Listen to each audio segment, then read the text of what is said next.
This is SportsCenter.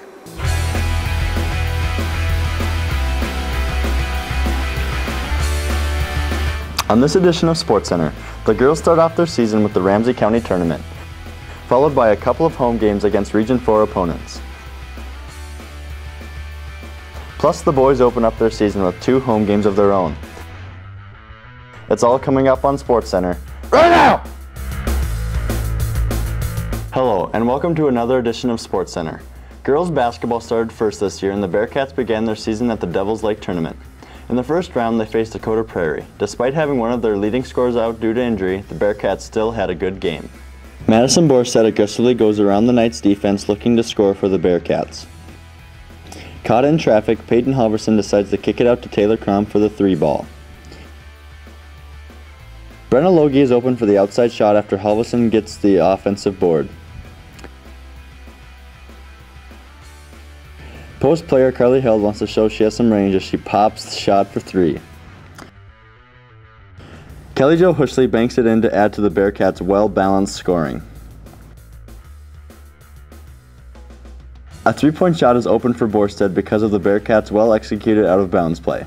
The Bearcats mixed up the offense quite a bit and had a wide range of scores, with Quilvang being the leader. She was also 2 assists short of a quadruple-double. The second round of the tournament brought the challenge of the Devils Lake JV team. Devils Lake is always a tough and physical team, so North Star had their work cut out for them in this semifinal game. Devils Lake JV is completely unaware of Halverson as she cuts back door for an easy layup.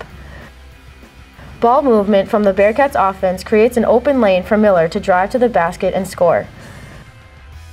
There was not much height on the Devils Lake JV team, so Quilvang easily towered over all of them as she scored a high of 31 points. Miller makes a nice bounce pass inside to Quilvang for another bucket. The Bearcats were victorious, winning by a margin of 8 points to get to the championship game.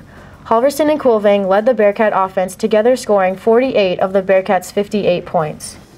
Then it was championship night and North Star faced the Lakota Raiders. The Raiders' game plan revolves around All-Stater Fallon Freegee, so North Star tried to shut her down all night. Sophomore Kelly Jo Hushley makes a nice backdoor cut behind the Raiders' defense to get to 2 points for the Bearcats. As Macy Quilvang is triple teamed, she manages to find Brenna Logie open on the weak side for an easy layup. The Bearcats struggled inside with Freegee defending, but Quilvang kept working hard and got some offense going in the paint. Peyton Halverson is open on the baseline and puts it up, scoring one of her few outside shots from the Bearcats for that night. North Star ran the floor well, hitting the person in front in order to get a good fast break layup. Halverson and Quilvang run into some trouble against the Raider defense, but they manage to kick it out to Borstead open for the 3-pointer. It was a tough game for the Bearcats. Not one player got in double digits for scoring. Hopefully it'll turn out better when the Bearcats play them again later in the season. Then the Bearcats had 2 home games in a row. The first was against New Rockford, with Hagler still out due to her ankle injury. North Star managed to defeat the Rockets regardless, winning by a score of 64-42. Sarah finally made her first appearance in the next home game against 4 Winds, but this time sophomore center Macy Quilvang was out due to illness. It seems as though the girls have not had all their top players playing together yet, but they still managed to come out with a 64-53 win. And now to Sarah with coverage of the boys basketball team. Thanks, Kristin. Coming into the year, the Bearcats boys basketball team looked like they would be one of the best teams in the state, but due to an injury that will sideline Alex for most of the year, North Star would have to find ways to replace this all-stater.